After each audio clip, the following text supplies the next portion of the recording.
Hello and welcome to a Tuesday edition of the Managing Madrid Podcast. From wherever you are listening all around the world, happy spring, happy New Year to all the Persians and Baha'is who are celebrating Nowruz today. That's or yesterday around this time. Happy New Year to you guys. Happy spring. No one loves spring more than me because it's a little ray of hope, of heat and warmth. Because you know how much I hate cold weather. Lucas is here. We are recording this 2 days after Clásico, which is probably a good thing because if we had recorded yesterday, we would have been probably too angry still talking about what happened on Sunday night. And we're going to discuss some stuff.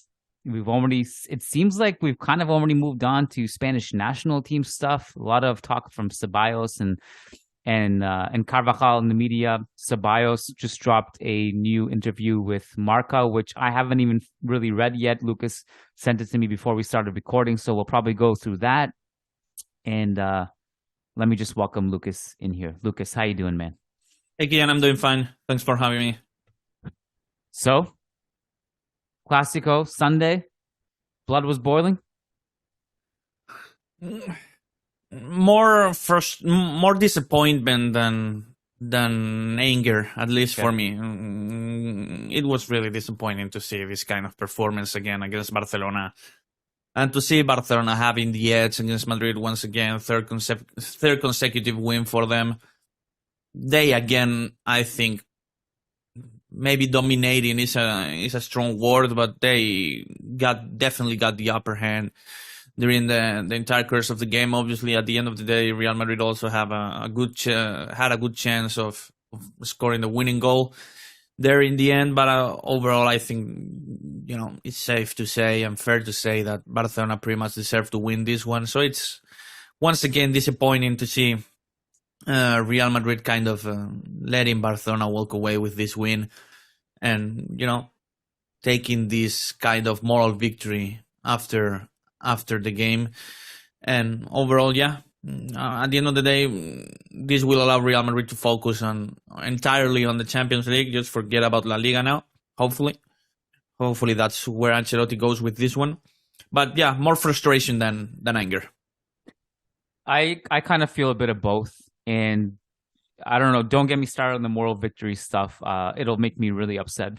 To be honest, I wrote an entire article yesterday about how much I hated the moral victory and why I hated it and why I thought it's actually damaging to talk like that, because you start to ignore the issues because you think everything's okay. And even if it was true, Lucas, that Real Madrid did deserve to win against Barcelona, which isn't, but even if it was, even then it's not okay to say to me because the league is done. So what do you it's already finished. So what moral victory do you take from dominating an opponent that has beaten you to the league title and it's March,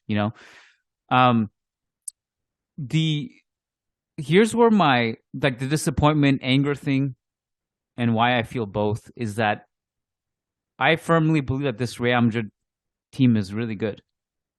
I just don't think we're maximizing it. And I think that shows and is evident the fact that you do actually have phases of play that are really great. But you only have just certain phases of play because you don't have your best players on the field together enough. You're not putting them together enough. You have some of your best players on the field, some of them not.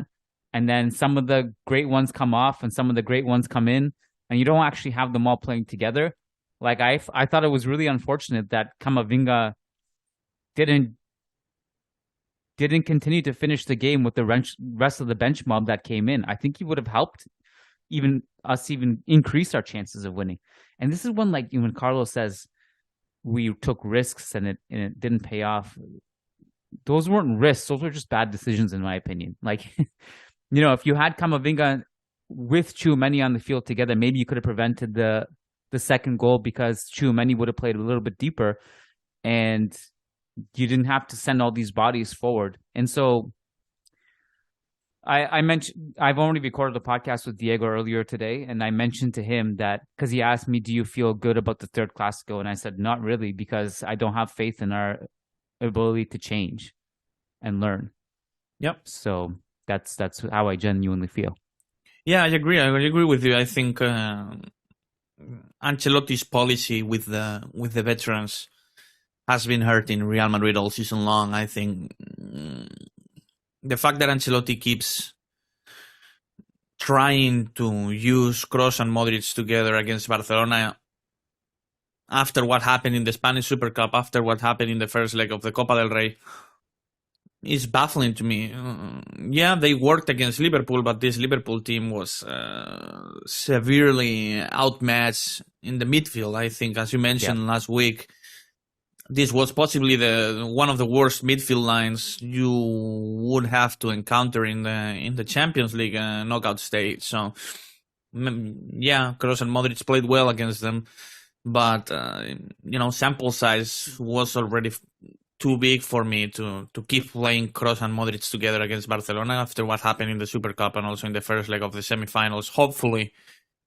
Hopefully he doesn't start them both in the return leg, but the fact that he keeps being or seeming to be satisfied with the way Real Madrid are playing against Barcelona makes me believe that then once again they will both feature in their starting lineup. And I'm not trying to blame only Kroos and Modric. I think, the entire squad, in fact, I don't think it's their fault. It's just Ancelotti's policy with the veterans. Same can be said about Carvajal. Same can be said about Benzema, if I'm being totally honest. Those four players are damaging Real Madrid's chances of having success, at least against Barcelona so far this season, and maybe even more so in La Liga overall and period. So we'll just have to wait and see what happens in the Champions League. But if you don't win it, which is a realistic scenario, it's always realistic to consider that you're not going to win the Champions League. This would be a failure of a season, in my opinion. You say that now we can rest players in the league. Do you feel that Ancelotti will actually do that? I don't think he will play Kroos, Modric, and Benzema as much as he has been doing in recent weeks now. Maybe not as much as we would hope for, but I think he will give them at least some more rest than what he's been doing in recent weeks. To be fair, I feel like he has rotated Modric and Kroos in these league games. It's Benzema that he hasn't. And I have to ask the question, do you think that we should be worried about Atletico 5 points back now? Doesn't matter, though. Finishing second or third is the same to me. It's obviously not the same in terms of ranking or, maybe reputation-wise, it's not the same, but doesn't make any difference to me to finish second or third. If you're going to finish like 12, 13, or 14 points behind Barcelona, or even more, to me the biggest thing here would be the point differential. And it's not the same finishing second 3 points behind Barca than finishing second 14 points behind them. But to me, if it's third or second, doesn't make any difference. I don't think you should be worried, though.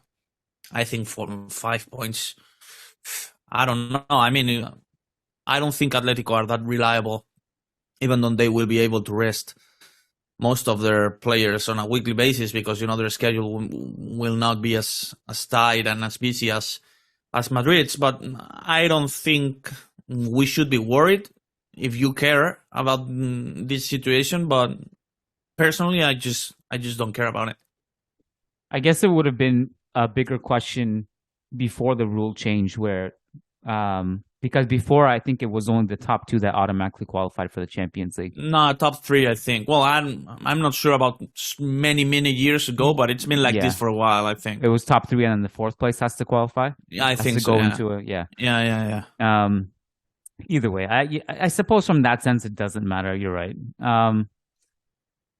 What is it that... well, actually, before we get into that, let me ask you this. What are your thoughts on Real Madrid TV's video, yet another video about referee complaints? I understand the frustration, and to me, and I've been vocal about this for quite a while. To me, the VAR system now, it's pretty much a matter of blind faith. in the system and in the images they're showing to you. The other night, that offside call, man, and some of the offside calls that have been happening with VAR for quite a while. The one against Argentina against Saudi Arabia in the first game of the World Cup comes to mind really clearly. Like, to me, this is pretty much a matter of having blind faith in the system.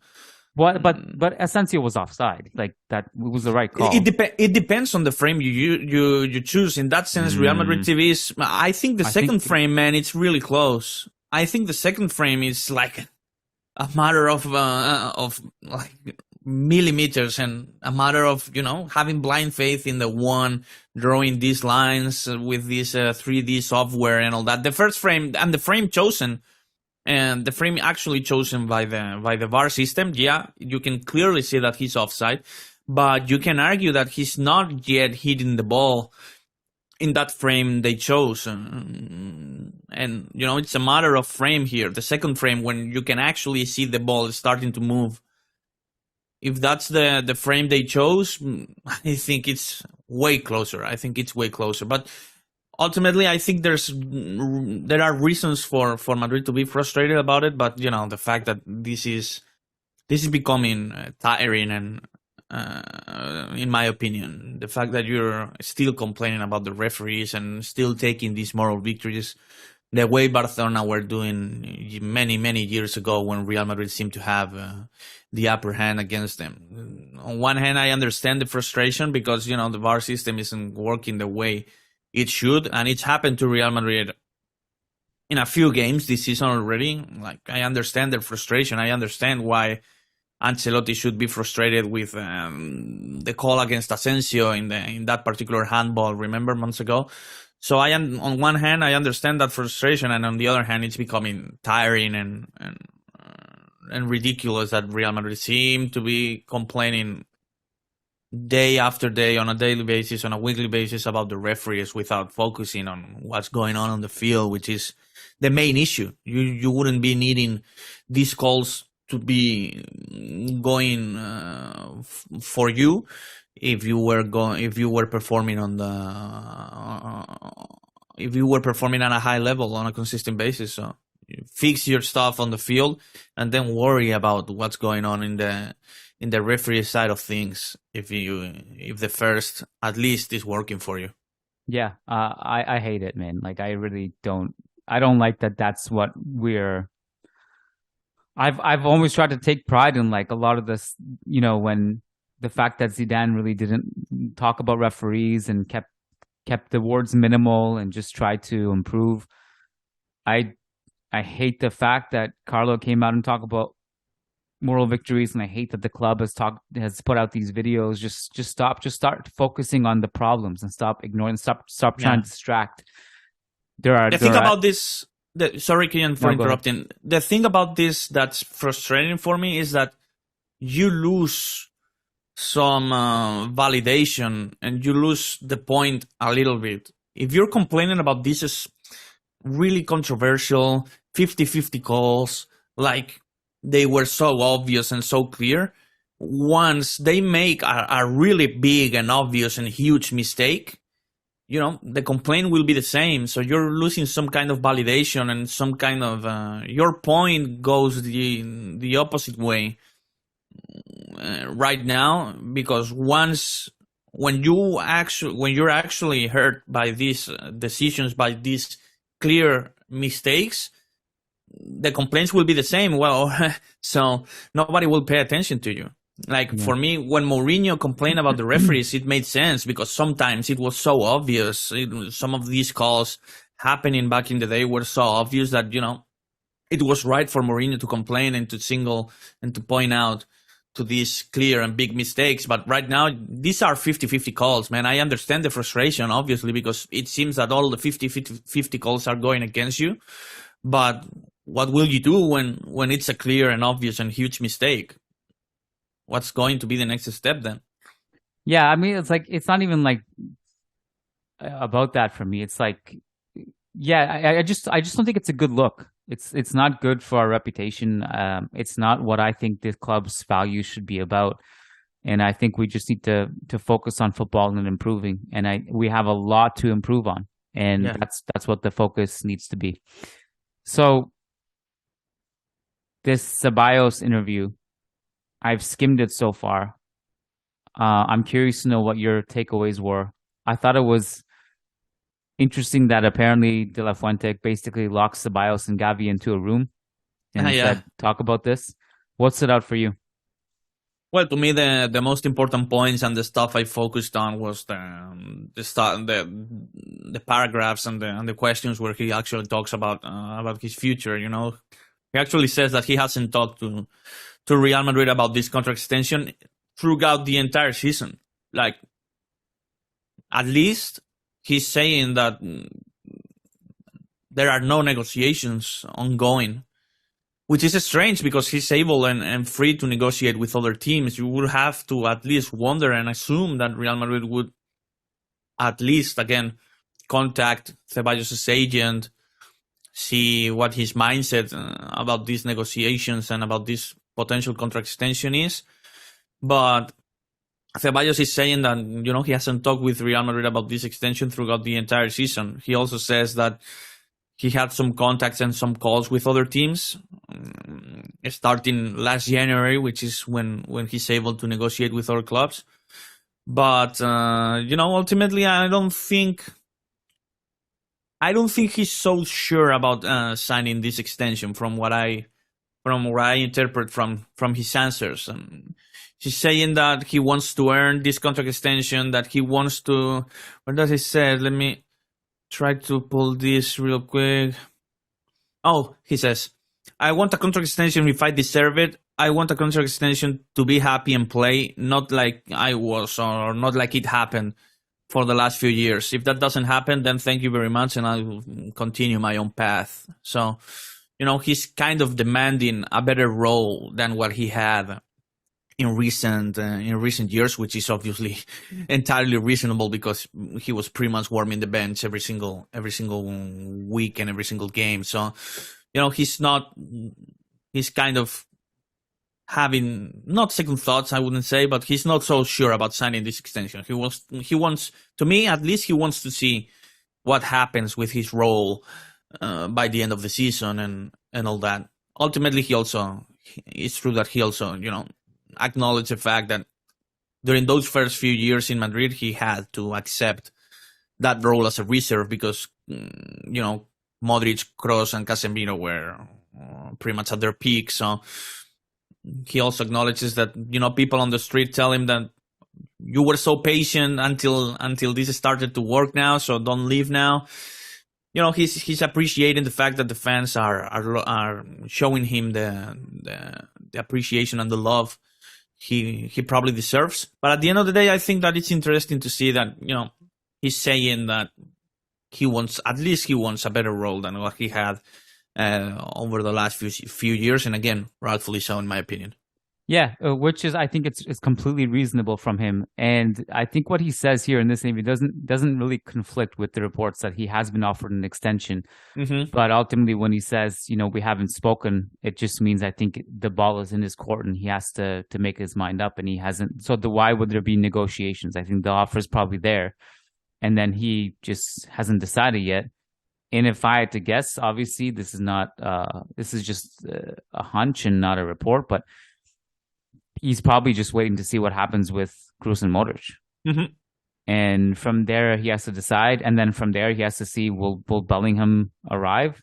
It seems like the Bellingham thing is becoming more and more unlikely, but who knows? Yeah.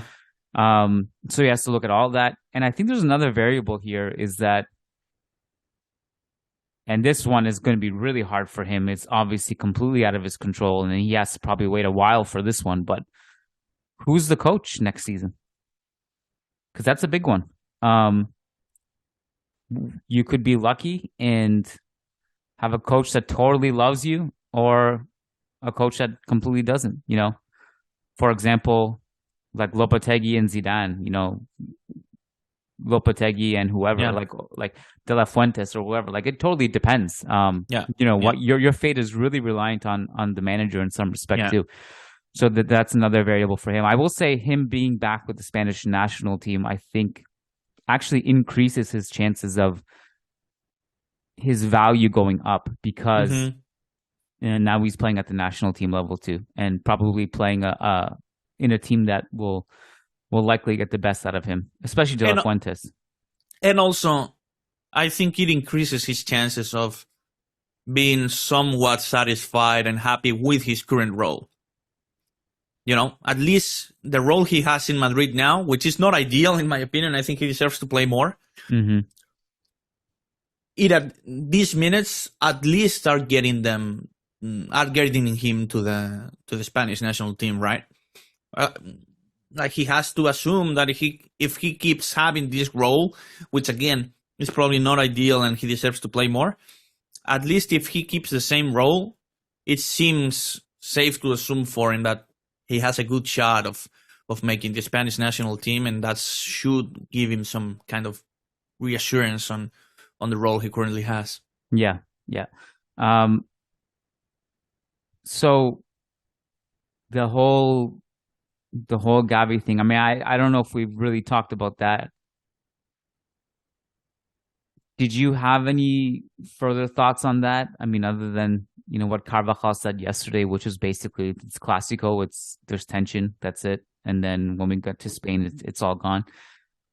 I'm fine with that. I'm fine with that attitude from both Carvajal and Ceballos. I'm not fine with the fact that Gavi seems to be escaping yellow cards with all the stuff he's doing every single week for Barcelona. It's just nonsense. I'm not even calling him a dirty player or anything like that, but his yellow card record is definitely lower than it should be. That's the main issue I have with him.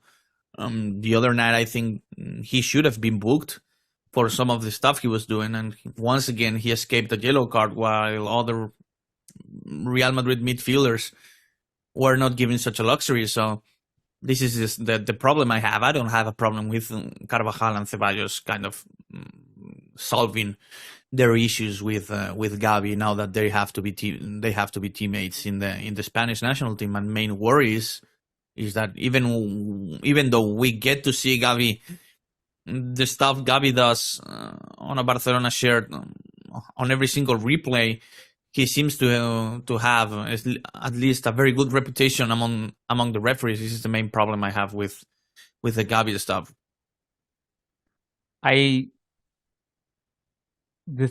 So this is one thing with the off-ball incident, obviously, where he hit Ceballos. That's been something that's been talked about a lot after the game. I don't think it was mentioned at all during the game. No.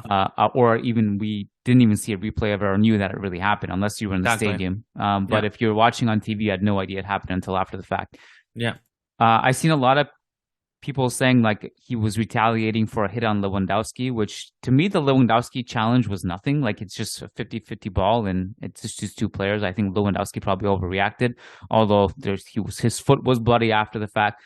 But so I don't know, but like I think what Gavi did was justification for that. But I will say something that was not really talked about in the Madrid media is when Ceballos did pull Gavi's hair earlier.